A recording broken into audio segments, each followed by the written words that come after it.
नमस्कार साथियों, जय श्री श्याम, जय श्री श्याम। श्याम बाबा की जय हो। आज जो है सावन का चौथा ही सोमवार है आज सावन का।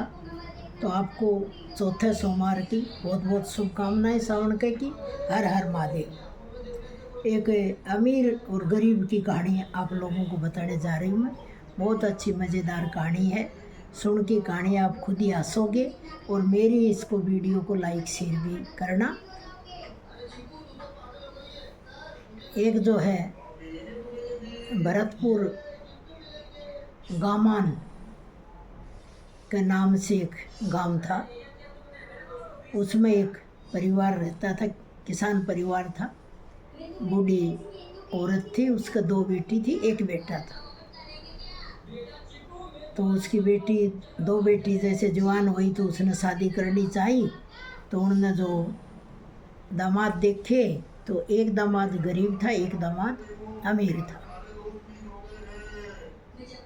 तो उन्होंने 3 महीना बाद लड़कियों का दोबारा खिंदावा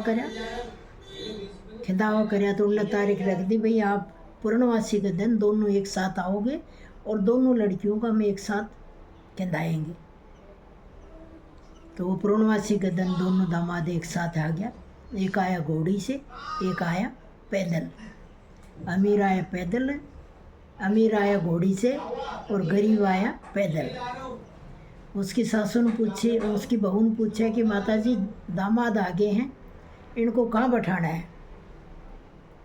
उसने कहा भाई अमीर का घोड़ा तो साइड में बंधवा दो और अमीर को तो अंदर बैठा दो, और गरीब है जो बाहर खाट पड़ी, बाहर खाट पर बैठ जाएगा। तो बहू ने कही माताजी अच्छा तो नहीं लग रहा, पर चलो जैसे। उसने ऐसे ही करे, बैठा दिया। फिर शाम का समय हो गया, भोजन बना। तो एक के लिए अच्छा भोजन बनाया, एक के लिए सब्जी रोटी दे दी। तो पहले जो जमाई आता था 2-3 दिन तक रुकते थे। दूसरे दिन पूर्णवासी की कथा बची, सतपकवान भोजन किया गया। तो उसने कही छोटे जमाई के लिए क्या बनाएं। उसने कही इसके लिए दाल रोटी बनाओ, बड़े के लिए सतपकवान देंगे। बोले माताजी अच्छा तो नहीं लगा, पर चलो जैसे आपकी इच्छा। तो एक जमाई का नाम था गोपाल, एक का था किशन। तो किशन था वो अमीर था और गोपाल था वो गरीब था। तो जैसे ही कथा खत्म हुई तो उन्होंने कहा भाई जैसे बैठते थे वैसे खाने के लिए आप बैठ जाएं और अब भोजन तैयार है, जहाँ जहाँ बैठते थे वहाँ बैठ जाएं। तो उसने जो है राम गोपाल ने समझी भाई मैं भी इसी घर का जमाई हूँ, तो रात को ये बैठा था वहाँ मैं बैठूँगा खाना खाने। तो वो जाके चौकी पे बैठ गया। बहू ने जाके कही कि माताजी यहाँ तो राम गोपाल जी आके बैठ गए और किशन बाहर बैठे हुए हैं, तो कैसे करें। इसका आगे कर खाना हम लेके जाएं तो कैसे लेके जाएं। तो बोली सही है ये बात भी। तो बोली मैं दीवार के परली तरफ जाई खड़ी हो जाती हूँ और तू बाल्टी में घाल के और दीवार के ऊपर कर मुझे पकड़ा दे और फिर मैं इसको बार के बार खिला के आ जाऊँगी। कि ठीक है। तो उसकी बहू ने बाल्टी में घाल के सारा खाना दे दिया और उसको राम गोपाल को दाल रोटी दे दी और उसने बाहर अपना सतपकवान का भोजन खा लिया। खाते खाते उसके सासू जो है हवा गालती रही और पूछती रही, और बेटा बताओ खेती बाड़ी कैसी है। बोलो खेती बाड़ी बहुत बढ़िया है हमारे, और गेहूँ इतने हुए हैं। बोले कि खूब तो हमने बेच दिए, फिर भी हमारे कोठे भरे हुए हैं। और बोले 2 गाय हमारे ऐसी हैं जो इतना दूध देती हैं, इतना दूध देते हैं कि हमारा दूध का झोड़ भर गया, और रुपये किलो हम दूध दे रहे हैं फिर भी ख़त्म नहीं हो रहा। और बोले उसी जोड़ में एक किसी दूसरे की गाय आ गई तो वो दूध में फंस गई, गाय निकलनी मुश्किल हो गई, और तुम्हारी बेटी को मैं बहुत खुश रखूँगा। तो उसकी सासू बड़ी खुश हो गई। कि चलो भाई बहुत बढ़िया, जच गई उसका सारी बात। फिर वो उसकी बहू ने कही कि माता जी आप जो है इनसे पूछ रहे हो, किशन से तो आपने पूछ ली, राम गोपाल से ही पूछ लो, वो भी आपका जमाई है, उसको थोड़ा अच्छा नहीं लगेगा।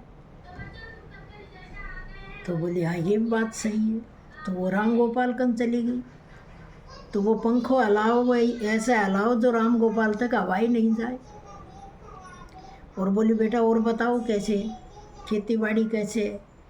बोले माता जी खेती बाड़ी बहुत बढ़िया है, और आप ना हमारा वो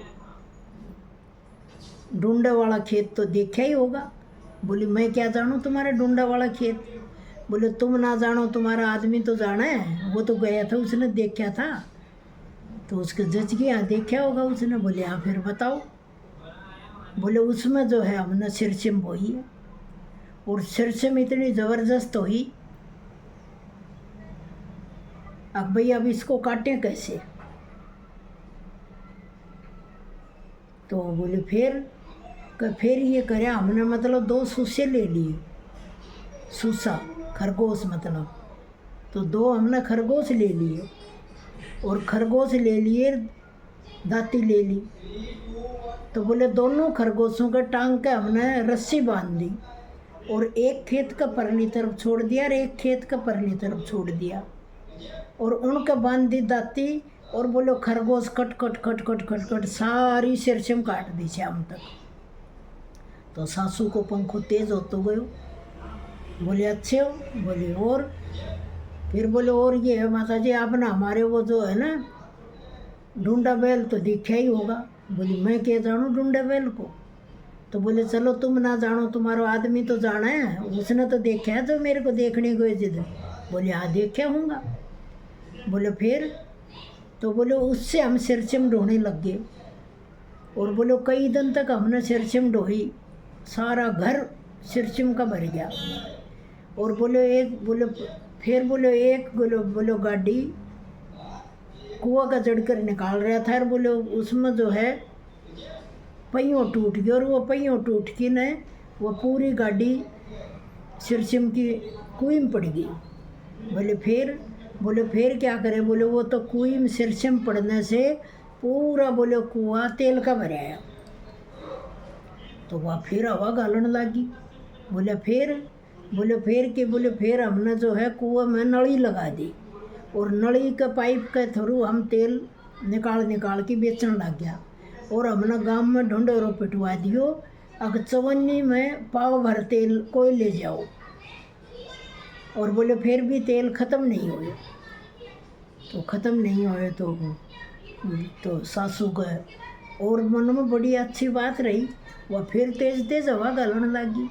बोले फिर क्या? तो बोले माता जी हम जो बोले हवाई जहाज से विदेशों में तेल भेज रहा था, जब भी बोले ख़त्म नहीं हो रहे तेल। बोले अच्छे हो? बोले हाँ। तो बोले तेरी बेटे को मैं दुखी नहीं रखूँगा। तो सासू सुन के बहुत खुश हुई। तो फिर वो अंदर से वो बोले रे भाई इतनी भी मत हक है, कदे सिरसिम कुएं में पड़ा तेल कुएं का भर जाके। अरे बोले साला चुप बैठो रे। बोलो कदे ऐसा भी है कि गाय इतना दूध देर झोड़ भर जाए।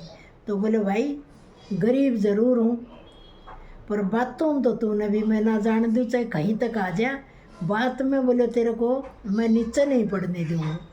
तो बोलो कि मेरी भी बोलो झूठ तो बोलो मैं भी खूब पी लूँगा। जब उसकी सासू ने समझ लिया कि दोनों जमाई गप्पी हैं एक नंबर के, और भाई जैसे मिल गए वैसे अब ये मिल गए, और बेटियों को अब ये सुखी रखें। तो माँ के लिए तो यही है, अगर भाई जो जमाई जैसे भी मिल जाए उन बेटियों को खुश रखें, और उनका घर अच्छी तरह बसा रहे। जय श्री श्याम, जय श्री श्याम।